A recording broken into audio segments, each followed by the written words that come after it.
Hi, everybody. It's Steve Dixon here with Keller Williams Edge Realty, and I'm here today for another episode of Sit Down with Steve. Today's guest speaker is Edie Michel, and she's the owner of a company called Neat Spaces, a home organization outfit. So she's going to help us understand what we can do during COVID-19. And what I'll do, Edith, is I'm going to pass it over to you to have a chat about yourself. Maybe you can tell us a bit about yourself and your company, and how we can help our viewers today. Okay. Anyways, hi, Steve. First, thanks for inviting me to do this Q&A with you. I really appreciate it. I think it's important that we support each other and stay in touch and support our clients through these times. A little bit about me, as you said, I am the owner of Neat Spaces Professional Organizing, and we are a residential and small office organizing company. We also specialize in downsizing and estate clearouts. And we also assist real estate agents and their clients declutter and prepare houses for listings. And we also, once your house has sold, we offer a full end-to-end move management concierge service where we'll help you declutter, pack your things, and set your new house up fully. Very nice. Okay, so a definite valid topic right now. So, Edie, I'm finding right now that, it's safe to say it's really unprecedented times that we're all living in, except for, doing groceries or a short walk outside with only people in your home. We find ourselves, inside for the most part right now. In your eyes, what effect is this having on families? Yeah, for sure, Steve. I mean, who could have imagined that only a few months ago, we had what we knew as normal, and now we've adapted to our new normal. Clutter and disorganization cause stress in our day-to-day lives, and this was certainly true pre-COVID.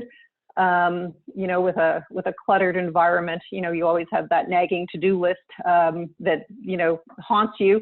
And people just don't function as well in cluttered and disorganized environments. And so certainly it increases everybody's stress level and productivity. And, certainly our stress levels have increased during COVID, the fear of the virus itself. Some people have financial concerns. And of course, some people are now working from home, and they have the added, challenge of keeping kids entertained and educated while trying to work. And, dining room tables have become home offices. And I would imagine in many homes with young kids, the playroom kind of has, morphed into every home in the house. So it's challenging to keep order. And it just, makes these times a little more stressful for sure. Yeah, definitely. I've got a 7-year-old at home, and I find myself being a teacher as well. So Yes. we're all adjusting to these times that we're in. How can homes and families function better during this time? What's your thoughts on that? I think generally, I think we all function better if we have a schedule. And, prior to COVID, we all, got up, had our morning routines, got the kids off to school, got ourselves to work. Maybe you did an exercise class, and, at home, it's just harder with everybody home. So I think schedules are still important, and I think schedules are still something that we can incorporate, into our days. I think it's good for kids too. They were used to going to school, having their routines at school and being involved in their extracurricular activities. And of course, all of those things are gone and, potentially gone, for the rest of the year. So I think as a family, you should sit down probably and do up a schedule, whether it's by day of week or whether it's weekday versus weekend, and schedule things like, walks, going for walks, or, being creative with your exercise in the backyard, or, or outside on bikes. You can schedule the schoolwork times. I mean, maybe some of that dictated by the schools themselves. But if not, you can mandate some homework time with the kids at certain times in the day. Game time and reading time, are great as well, that you can do as a family. You can still be together, but you can, be reading your books individually. And, meal prep. I think you can engage the kids in some meal prep and household chores. And I think it's important that we still schedule time to do something, independently, that everybody in the family just takes some time away from each other, and you do something independently. And I think, the other main thing that you can do is try to keep as much order as you can with stuff. And I know it's hard these days because you've got, the whole family home 24/7, but I think it's important. And I think, again, you can try to work as a team. I mean, whether you're a couple or a family, I think you can use the time to develop new habits with kids and, and have them come away with some organizational skills that they may otherwise not have acquired at such young ages. Yeah, those are some good examples. So, I mean, you've given us a good idea of where people can start. What other examples might you have for organizational projects and getting started? It can be really overwhelming for people. I'm sure you're no stranger to that. Yeah, no, absolutely. And I think and even, pre-COVID, we would always tell clients, to start small. So, just little things to start with. I mean, have the kids make their beds every day if they're not. They're not under time crunch anymore. They don't have to be made perfectly, but it's a great habit for them to be in. And it just puts them in an organizational mindset. Of course, they can put their toys away and, have them sort and fold laundry. You can make some of these things fun, have them sort by color or, some people wash gym things separately. So, you can make little games out of it. Meal prep, even little ones can help you wash vegetables and fruit. The older ones can learn some knife skills perhaps and some basic cooking skills. And it's a great time too to tackle some of these larger projects. And, I think when COVID's over, I think it'll feel so great if we don't have some of these large projects looming over our heads. If we can tick them off our to-do lists and get back to some of the things we used to love to enjoy. Yeah, absolutely. Those are some great suggestions. I love it. Let's talk about, people living in their homes. They're staying in their homes longer now. People might be looking around saying, oh, I have a lot of stuff. I don't know where to start. I'm overwhelmed. How do people know, or what's the trigger when they have too much stuff? And when is it time to embrace on those edits around the home? Well, I'm, in my most recent newsletter, I gave families a few simple things to start with. So I'll share them with you. Some of them are fun.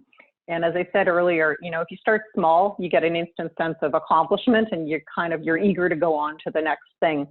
So one thing is, everybody, I think every family has this, is you can't figure out where those socks go between the washer and the dryer, but everybody seems to have a stack of, single socks. And we keep them, ever hopeful that the mate's going to be found. So anyway, here's a little game. So send the kids on a scavenger hunt. Have them look under beds, behind curtains, in gym bags, school bags. And, if the mate can't be found, then finally pitch them. I mean, just pitch them and, come to the realization that you're never going to find the mate. And if you're a really crafty kind of person, I mean, you could maybe make sock puppets out of them, but otherwise just pitch them. Second thing that was in my newsletter is we all have that sort of, crashing down, tumbling Tupperware or reusable container cupboard that we keep. And it's, very useful, especially now with, I'm doing more batch cooking and freezing, so I don't have to, make big meals every night. Again, it's a task you can engage the kids in. So open your Tupperware cupboard or shelf and take everything out. So put it on a countertop, a kitchen table, somewhere, spread them out. Again, you can have the kids sort them to make sure that all the bottoms have matching tops. You can check them for stains. Sometimes when you put chili or tomato sauce, they get so badly stained and they're very difficult to clean. So pitch them. Sometimes the plastic ones crack when you put them in the freezer. So again, pitch those now. And then have the kids stack the like things in piles. And what I usually do with the lids, because if you just stack them vertically on a shelf, when you want the 10th one down, they just come toppling down. So try to find one of, like a large container and put your lids in horizontally so that you can just pick out the one that matches the bottom and you're good to go. Awesome. Okay. So let's talk about the next steps. So, okay. People are at home, maybe they've got things in the corner of the garage, in the corner of the basement. They've, gone through editing or taken some of your suggestions. With everything going on right now, and when people are ready to purge, what do we do with those things?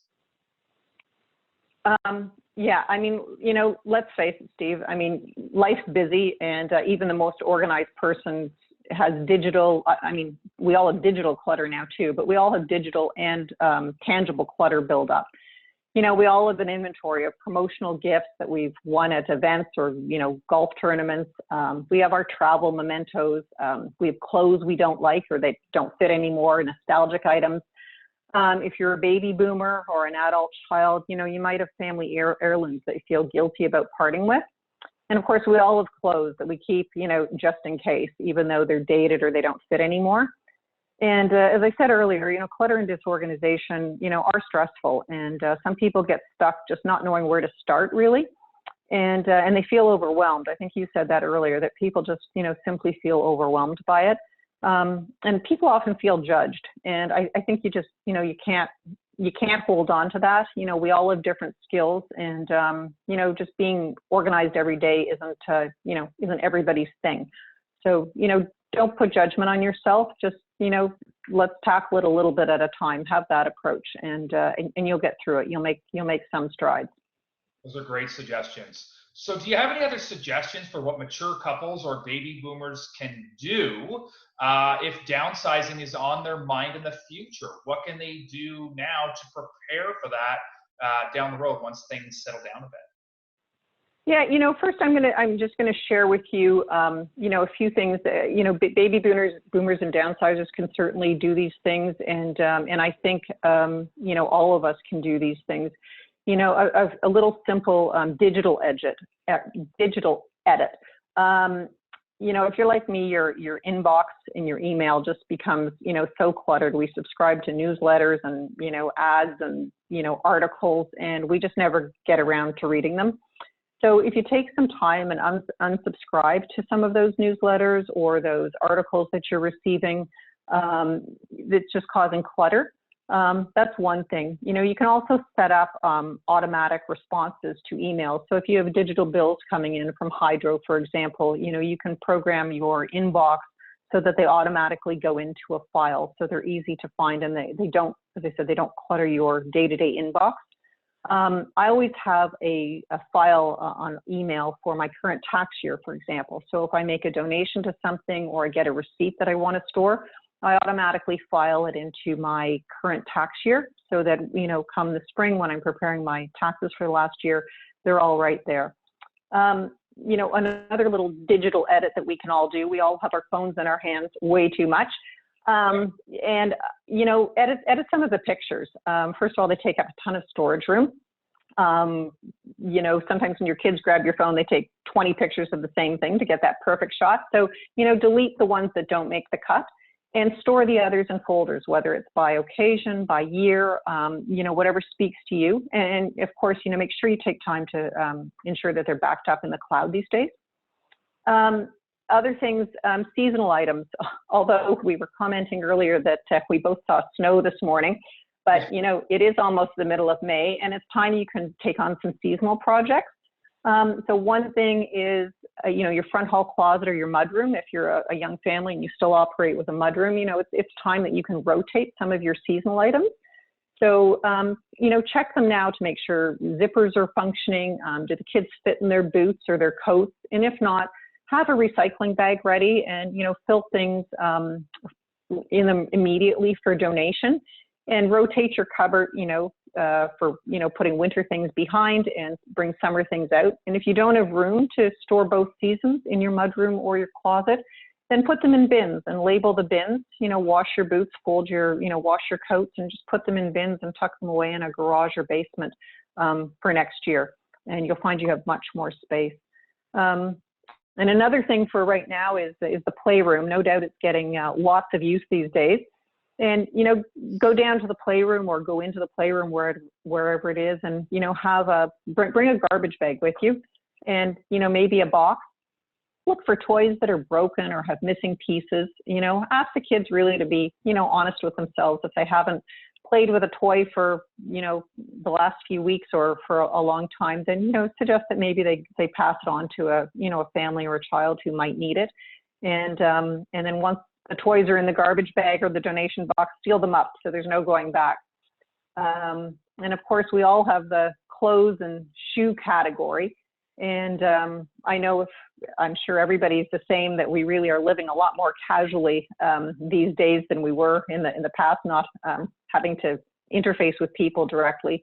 So I think it's a good time to have that honest conversation with yourself. And, truly, when was the last time you wore a piece of clothing? Does it still fit? Or, you really love those shoes, but they're really not comfortable anymore.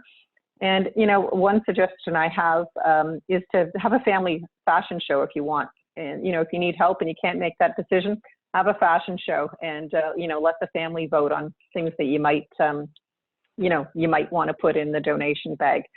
And I think you mentioned earlier the garage, it gets a few people in the family outside. Again, it can be a family project. And, I suggest unloading everything onto your driveway. Give the garage a good sweep, sort and edit, the bins or the boxes of things that you have, purge if you can. And it's also a good time to check the, air and bike tires, raised seat on the bikes that the kids have grown, check the brakes, etc. Put air in balls, and then, put it all back as neatly as possible. And then I'll go on to the downsizers now, Steve. It's a topic unto itself, and maybe we can have a more in-depth chat. But of course, downsizers can participate in any of the projects that I've just spoken about. I find I'm having more conversations with my adult kids right now. And I think maybe it is a time that downsizers or people considering downsizing can have conversations with the kids. And, if your downsizing plans are to move into a retirement home or a condominium, for example, that just seats 4 or 6 around a dining room table, you're not going to be able to bring your good china, your crystal, your silver, and your decorations from the special occasions. So ask the kids if they're interested in it. And, you can pass those traditions down.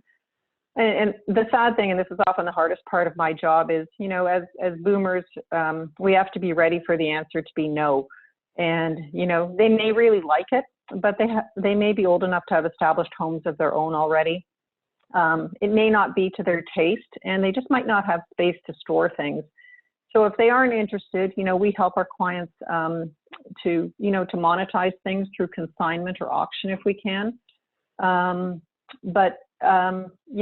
It's a good time to have those conversations with your kids and, and prepare for the answer to be no. But I do have a few ideas for boomers who hear that answer being no, that their kids don't want a lot of things. I think you can create legacies with some of the things you have. So one idea I have is vintage teacups now. For whatever reason, they seem to be popularized with young people, I guess particularly young girls. So one idea is to package up your teacups. So put a teacup and saucer, maybe put a few chocolates in them, wrap them up in cello with a ribbon, and and give them to your kids and grandkids or nieces and nephews.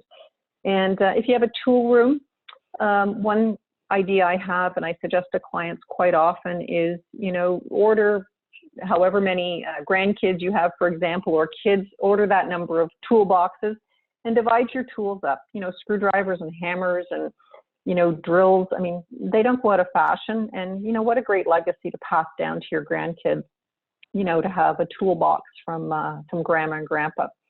So those are some things, to get the downsizers started, and lots of ideas for young families or couples to put in some time and accomplish some things during COVID. That's great. Yeah. And the thing I love about your suggestions, Edie, is that they're fun, right? They're engaging and they're fun. Because I find when I work with a lot of downsizing clients in our real estate practice is that, oftentimes I hear the seniors saying their adult kids don't want what they're offering them, for example. So we've got to go through a pretty extensive editing process. So I love to the spotlight. That's great. That pretty much wraps up today, guys. Steve's Sit Down with Steve. And Edie, thanks so much for joining us today. If our viewers want to reach you, how can they do that? Oh, great. Thanks, Steve. Sure. You can reach out to me by email. You can email me at info@neatspaces.ca. I'd welcome your phone calls as well. My Toronto number is 416-262-1199. And my sort of Halton Peel Burlington number is 905-483-7678. And we do service all of Halton Peel, so Burlington into Stony Creek and Dundas, Mississauga, Toronto, and everything in between. Great. So sure, if you have any organizing questions or downsizing questions, feel free to reach out. We'd be happy to have a chat with you. That's perfect. Edie, thanks so much for joining us today. Guys, stay safe, and until my next recording, we'll talk to you soon. Bye, everybody. Bye. Thanks, Steve.